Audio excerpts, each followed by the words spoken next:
Hey guys, this is going to be a video about how to make a custom aluminum cross mount, motor mount for these Avenger 1507 3600 kV motors. These are powering the double Defiant 28, and so this is a shrunk down version of the single motor Defiant 28 mount. So this is I already made this one. This was an early version that I did. Not very good, kind of rough, but it works. That's what I've got on the prototype here. But, so this screws onto the back of the motor, and then the motor screws onto the mount here. We will have to trim off the M3 parts of these cross mounts that are on the motor themselves. You can't use these directly. These are made to go onto a quad and screw in from the bottom of the arm into the motor. So that's why we need this piece. You can kind of see how that is there. See, you can't see the screw heads screwing the mount to the motor because they're in the back of the plastic motor mount. So basically, what I've got prepared here is some thin aluminum. This is the prototypes were let me see, they were 90 thousandths. This is just some scrap that I had laying around. It's pretty clean. 60 thousandths. Okay, be more than enough. So what I've done is I've cut two squares out. You can see that there's two of them in there. I super glued the aluminum together. Printed out this mount from Thingiverse. I put it up on Thingiverse. If you search Defiant28, all one word, you'll find the Thingiverse page where I started putting some of my parts that I designed. So we printed out. You notice that there's cross marks on all the locations where we're going to be drilling. This first version I cut out right to the line on my bandsaw over there, and it was kind of rough. So on this version I think I'm going to cut just outside the line and then finish it up with some files or maybe a Dremel on a sanding drum or something like that. So I've got a center punch here, spring-loaded center punch, and we're just going to begin by center punching all the hole marks. So get them. You want to get them, aligned as good as you can into the center of the hole. At the end of the day, the prototypes were just a little bit off on almost all of them, but the holes were oversized just enough to where the tolerances and the holes took up any misalignments and counted for that.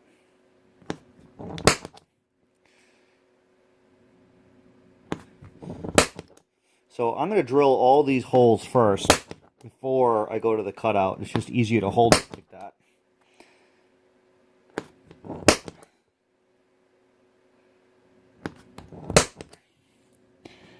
I think that's all of them. Yeah. So there's a couple that are not aligned perfectly, but they're pretty damn close. If you don't have a center punch like this, I suggest you get one. I don't know where this one came from. It came from my father's stuff. It says MPC USA on it.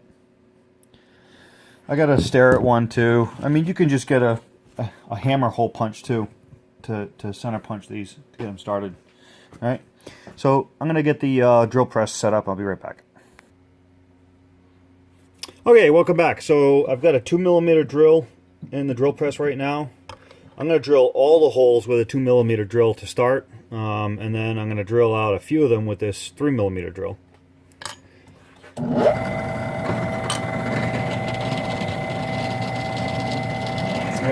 gotta raise the table. If you don't have a drill press like this, you can do this with just a regular drill. A handheld drill is fine.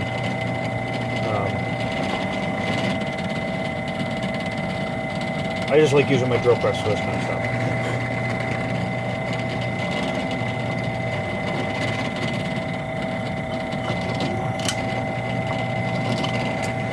Probably should have this clamped down, but oh well, this is not precision work here. I'm not very concerned about it.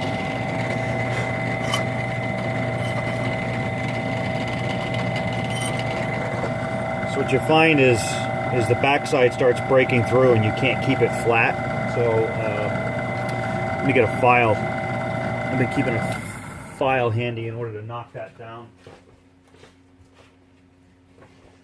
Every few holes.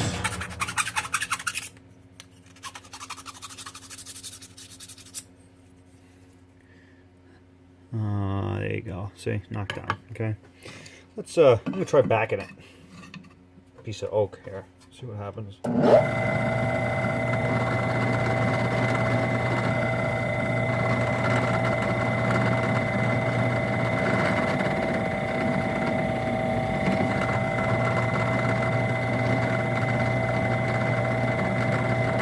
This piece of oak is not very flat.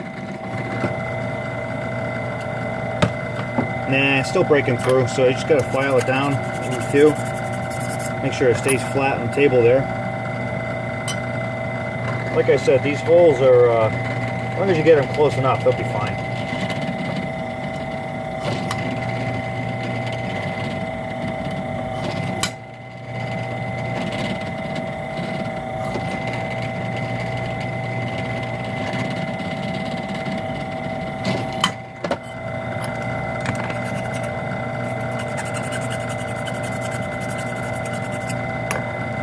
Could probably use a another piece of aluminum as a backer, but I don't have any.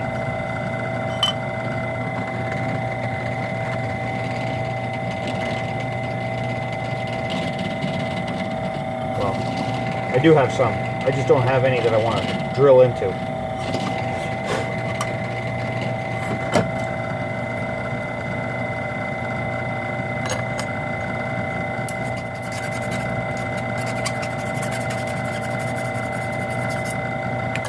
Almost there. A couple more.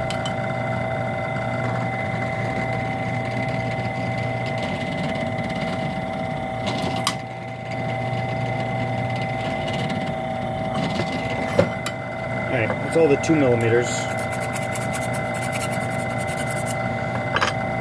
Okay. I'm going to change to the 3 millimeters. To the 3 millimeter screw. So I'm going to do, these are not going to be holes, obviously, at the end, but I'm going to drill them as close to that as I can to get that radius in there nice. Let me see. These are the motor screws right here, so those are staying 2 millimeter for now. I might go to 2.5 if I need the space to wiggle the motors, the mount around. This M3 here, M3 here, here, here, and here. And then these 4, obviously. So I'll drill those, and I'll be right back.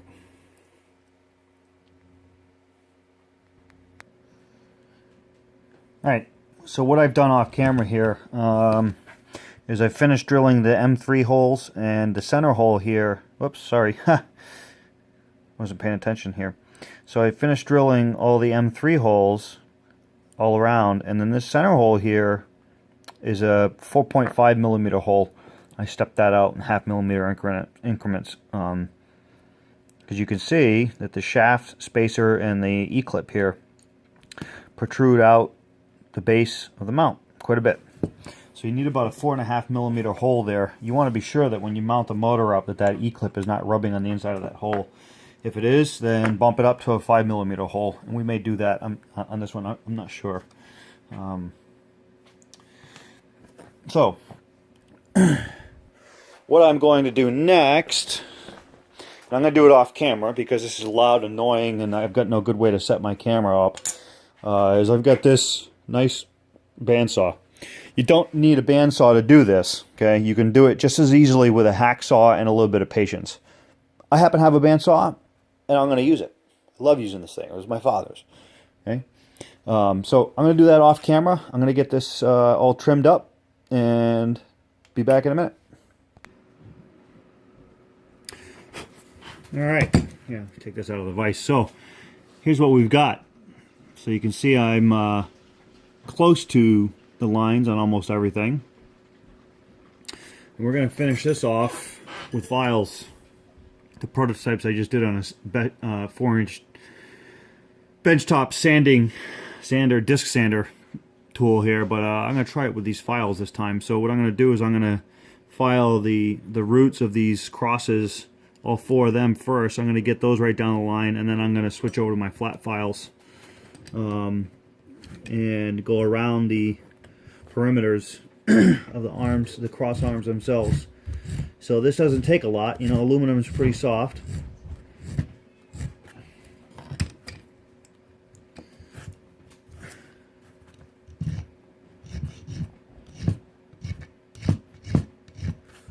Turn my vise around. No, I can't because I can't see the line. I'll have to turn the piece around in a minute here.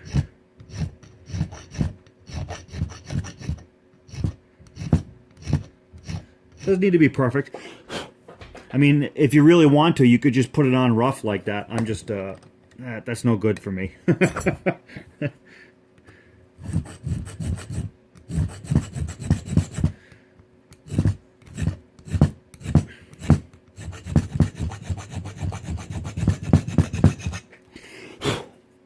A little bit too far on that one. That's okay, though.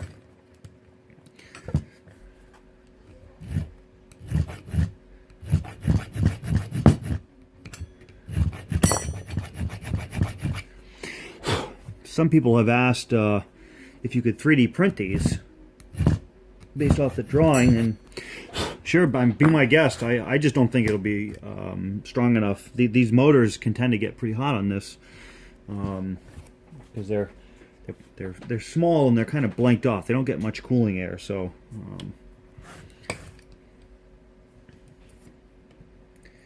be my guest though. If that's what you want to do. So I'm going to set this up now to do the ends. See? Okay.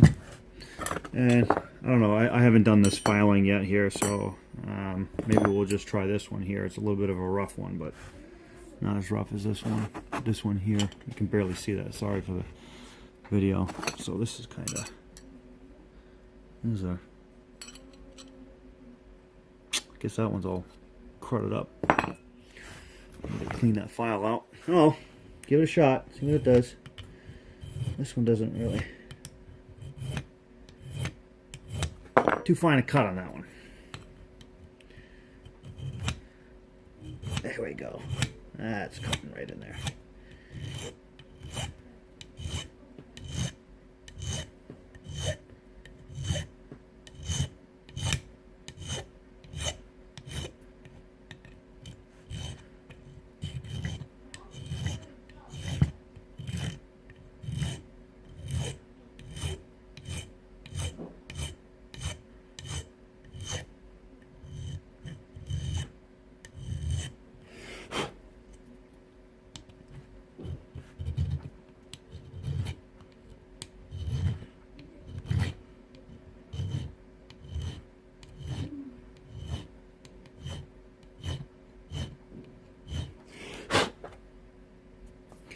Yeah, so you can see it's getting darn close to the line there.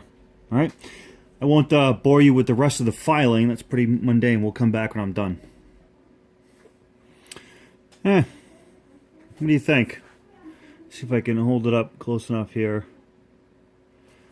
Focus. Yeah. Come on. Dumb thing. There we go.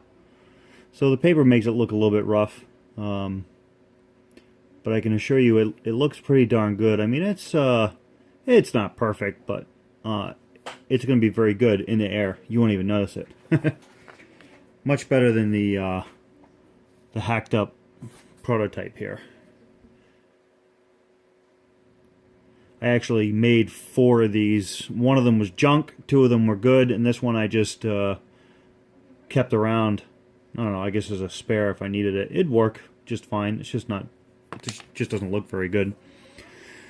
So, I wasn't clear earlier. I had glued the aluminum pieces together with some medium or thick super glue. It actually, at the, you didn't see on the video, but over at the bandsaw, the glue got warm enough to release, and it separated on me, so I had to glue it back together. I just used the drill bits to align the holes back up in the right orientation, and that was it. So now what I'm doing is off camera, I'm trying to separate these. I feeling lazy right now. I could just get some heat, turn the heat gun on. Yeah, maybe I will. Probably a little bit safer, anyways. And I need to take the paper off anyway, so let's heat this thing up.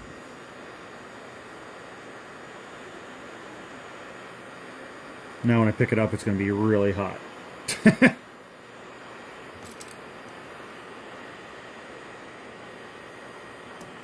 let's see.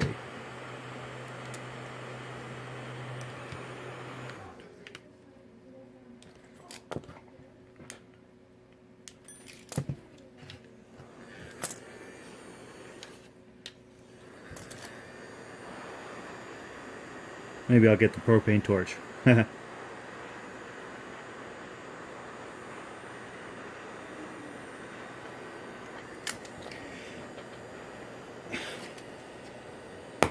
Yeah, there we go. Okay. I just got to clean the glue up off of it. Don't want that on your mount. Ow! It's hot.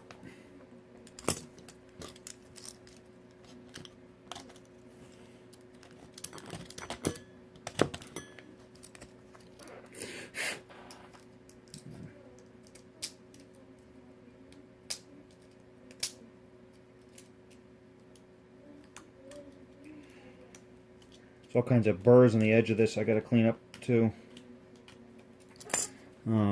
Probably just use this file here to, so just clean up the edges a little bit. There's burrs there. Not a big deal. Not absolutely necessary for the function of the part, but what the hell. Here with files, let's do it. Okay. I'm not even gonna take the paper off that. I don't really care. The guy I'm building this for, I'll never notice.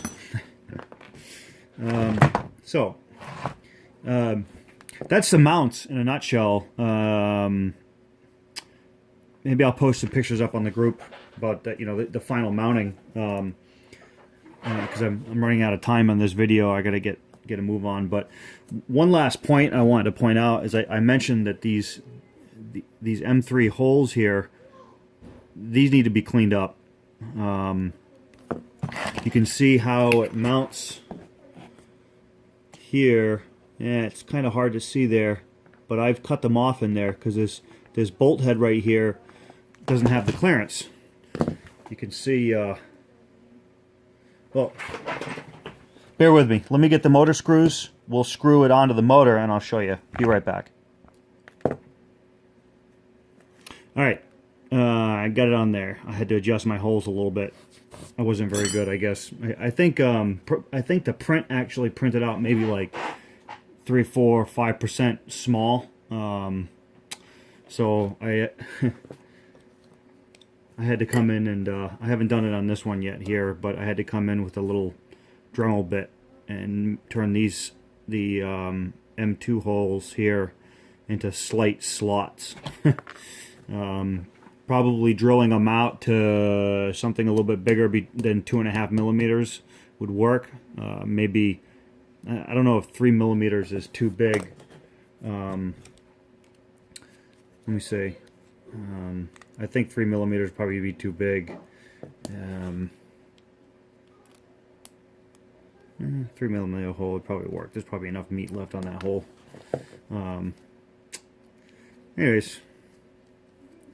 So you can see now that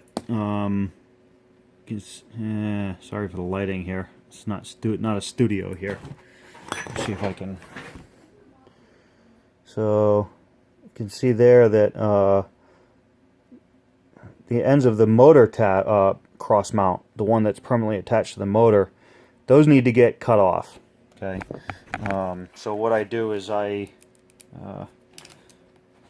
Let me get this mount off. I'll be right back. Okay, so what I do is right at the end of these holes here, I just take a Dremel cutting disc, and I just basically cut it off right at the base of that hole. Just kind of, let me see if I can scribe a line here without cutting myself.